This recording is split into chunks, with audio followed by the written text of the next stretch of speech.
The breaking point. Captain Alina Reyes stood at the viewport of the orbital diplomatic station Harmony, watching the alien ships dock for what might be the last council meeting humans would ever attend. Behind her, Admiral Weizhong studied tactical projections on his datapad, face impassive but eyes betraying his tension. "They're going to reject our petition again," Alina said, not turning from the window. The distant stars seemed colder today, more hostile. "Of course they will," Wei replied, setting down his pad. "That's what the council does. The Arcturians have been spacefaring for less than a century, but they got full representation last cycle because the Mrith sponsored them. Meanwhile, humanity celebrates 200 years of FTL travel with another rejection." Elena smoothed her formal diplomatic uniform. As Earth's senior representative, the burden of this day would fall heavily on her shoulders. 37 years of loyal membership in the Galactic Alliance had earned humanity nothing but condescension and restrictions. "The Executive Committee has authorized Plan Exodus," she said quietly. "If today goes as expected, we're walking away. All of us." Wei's eyes widened slightly. "The colonies agreed, even Proxima." "Unanimously. The vote was held in secret 3 days ago." Alina finally turned from the window. "Is Project Ascension ready?" A small smile crossed Wei's face. "More than ready. The Arcturus fleet has been in position for weeks. The Cassini Research Hub is fully operational. We've been ready for this day for years, Alina." The massive council chamber of the Harmony Station bustled with representatives from over 200 species. The 7 founding races occupied elevated platforms at the center.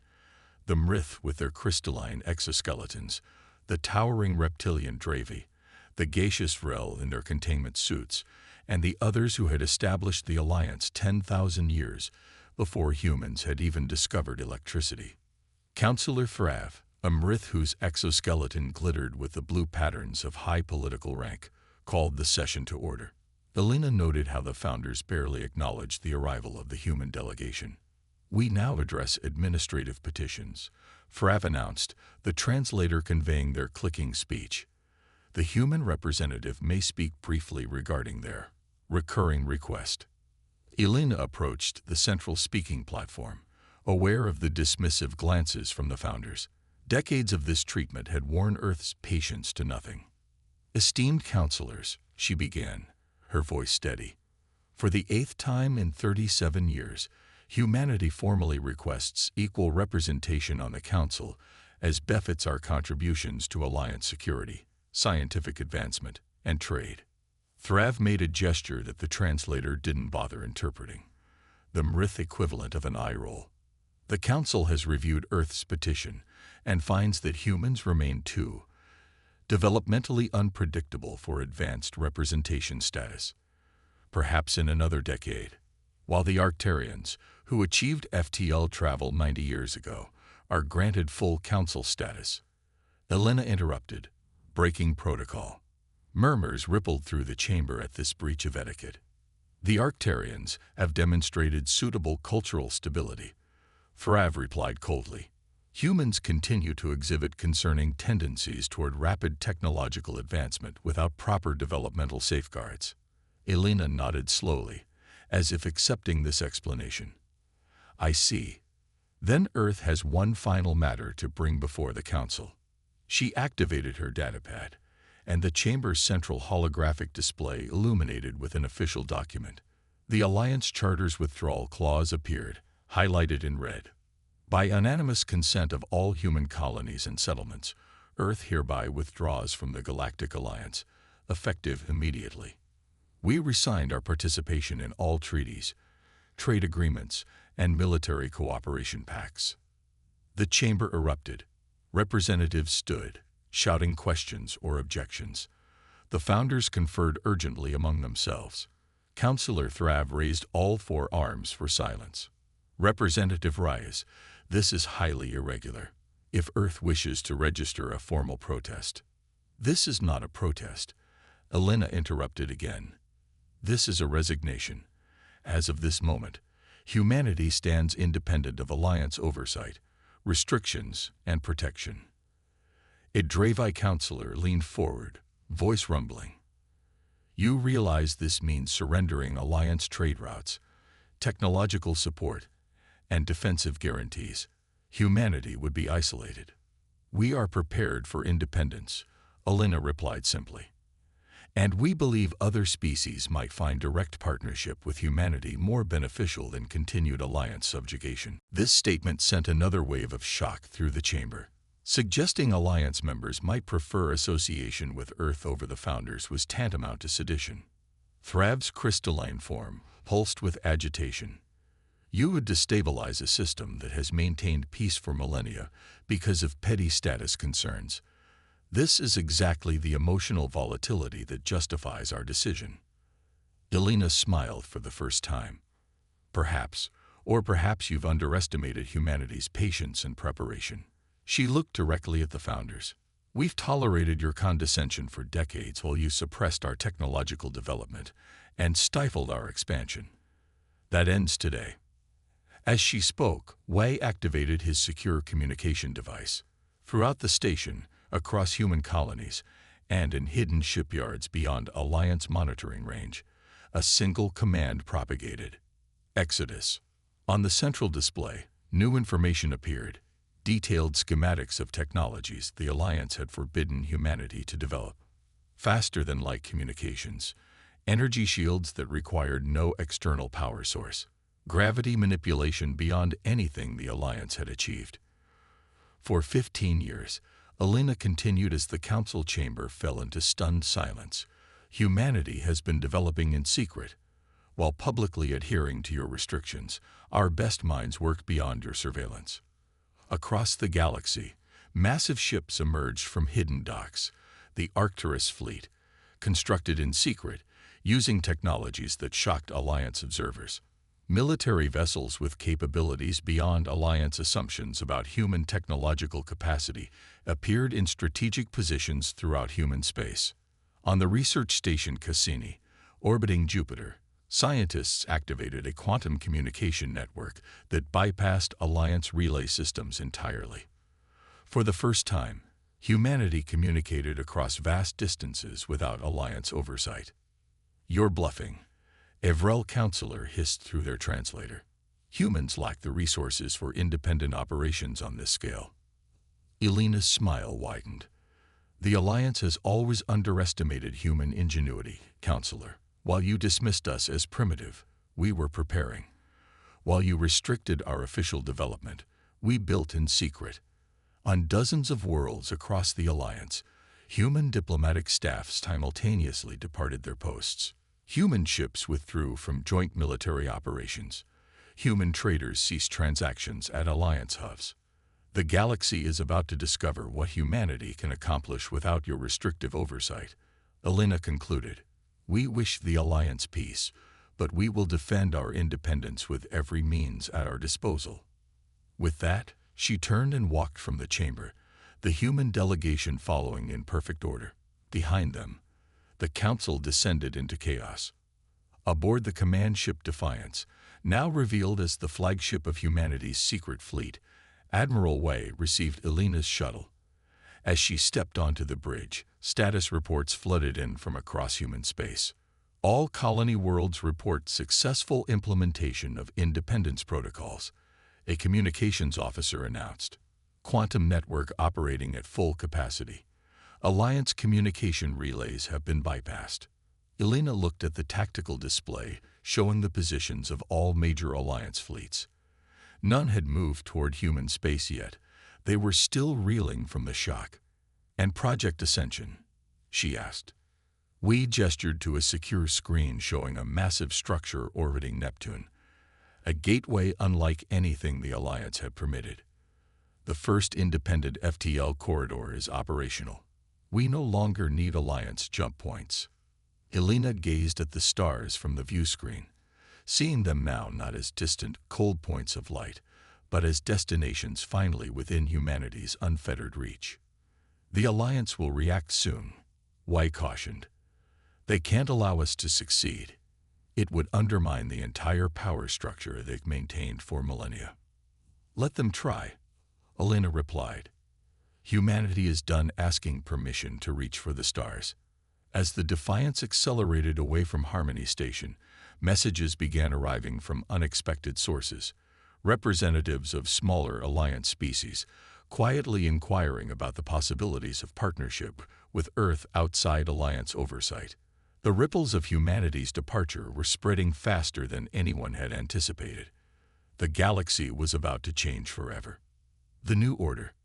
6 months after humanity's dramatic departure from the Galactic Alliance, Captain Sora Lin of the independent trader Phoenix adjusted her ship's course toward the newly established human outpost at Proxima Centauri. The massive structure hanging in space before her would have been impossible under Alliance restrictions. A trade hub built using gravity manipulation technology that the Alliance had deemed too advanced for humans. Proxima Control, this is Phoenix requesting docking clearance, she transmitted. Carrying agricultural supplies from Earth and manufactured goods from the Nelvary systems. Phoenix, you're cleared for docking Bay 12, came the prompt reply. Welcome to New Horizons Station. As Sora guided her ship into the docking bay, she reflected on how rapidly things had changed. 6 months ago, this trade route wouldn't have existed. The Nelvary, a species of brilliant engineers but minimal political influence within the Alliance, had been among the first to establish independent relations with humanity. Now, Nelvary technology combined with human innovation was creating products that outperformed Alliance equivalents at half the cost. Quite a sight, isn't it? Remarked her first officer, Tarek, as they walked through the bustling station concourse after docking. Species from across the galaxy mingled freely, many of them officially still Alliance members, but increasingly conducting business through human channels. Alliance trade volume is down almost 40%, Sora noted, reviewing market data on her datapad. Their council just implemented emergency tariff reductions to try stemming the flow. Tarek snorted. Too little, too late. When you restrict development for centuries, then suddenly face real competition. He left the thought unfinished as they approached the station's diplomatic section.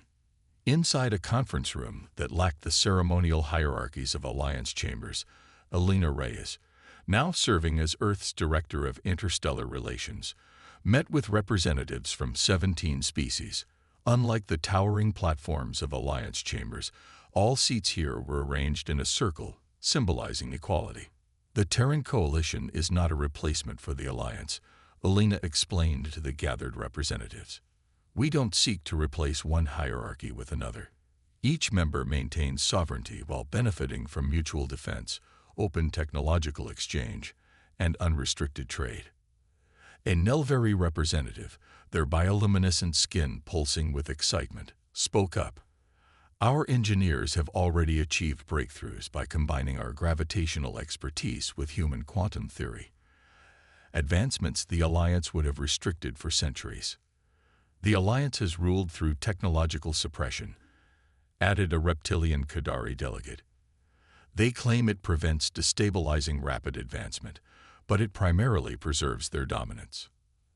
As the meeting proceeded, security alerts flashed on Alina's private communication channel. Alliance military vessels had been detected approaching the Epsilon Indi system, a human colony world located near traditional Alliance space. Admiral Wasteface appeared on her secure communicator. Alina, the Alliance is making their move. 3 battle groups approaching Epsilon Indi.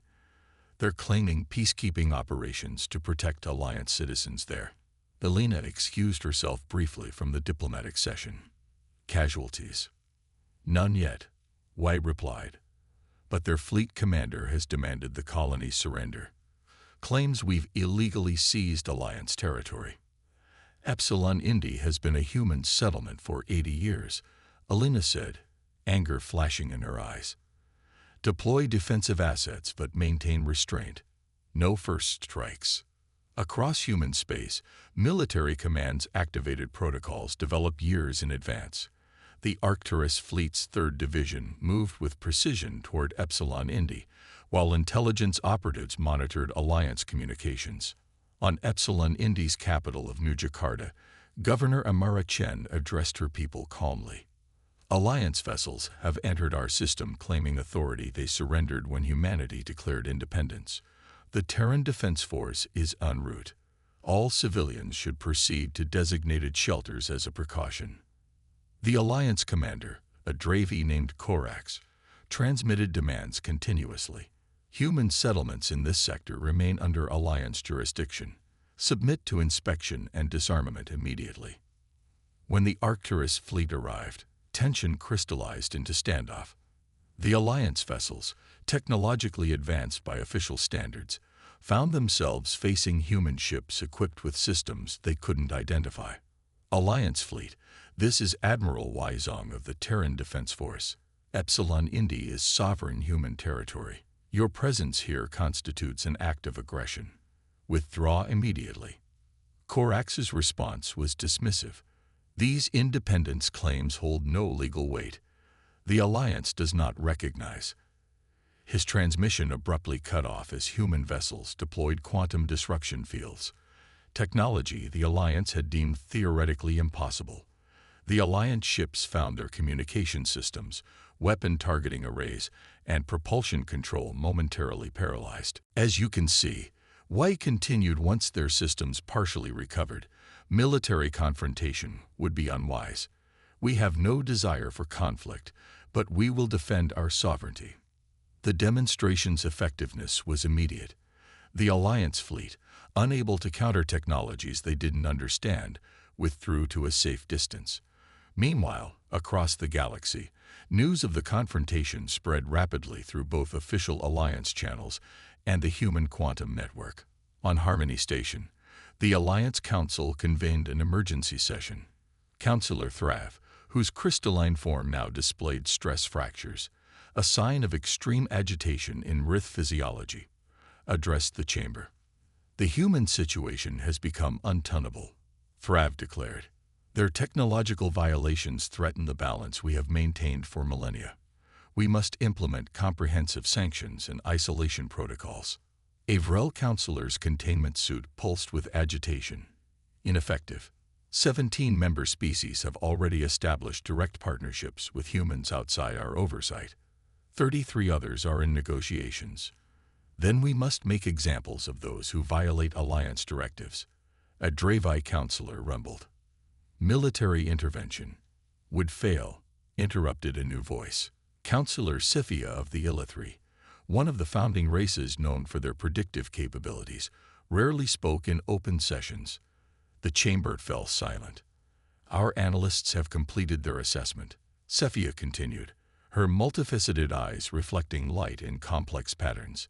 Human technological development, freed from our restrictions, is advancing at rates we cannot counter. Military confrontation would result in defeat and further destabilization. The admission sent shock waves through the chamber.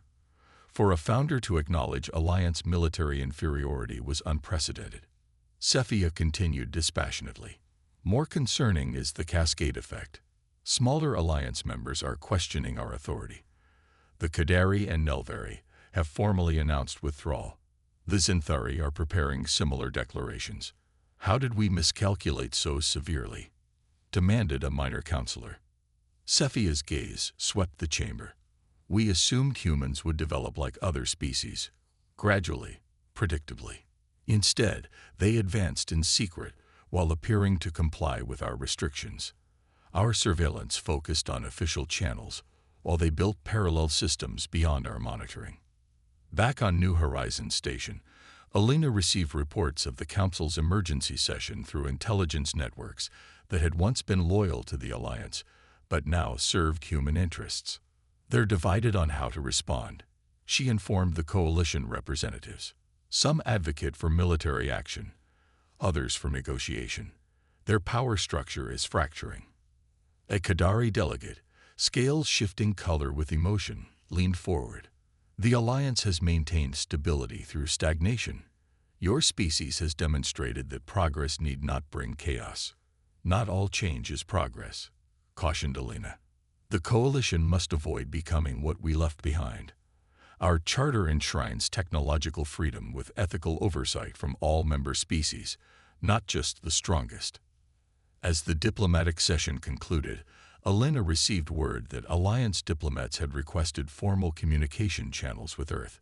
6 months of economic disruption, military standoff, and political fragmentation had finally convinced them that humanity's independence was irreversible. On the observation deck of New Horizons Station, Elena stood beside Admiral Wee, watching ships from dozens of worlds dock and depart, many bearing the new coalition insignia alongside their own world symbols. "They're sending their prime negotiator," Wee noted, reviewing the Alliance diplomatic request. "Unprecedented." Elena nodded. "They've realized we're not coming back. Now they're worried about how many others will follow our example." "Will you meet with them?"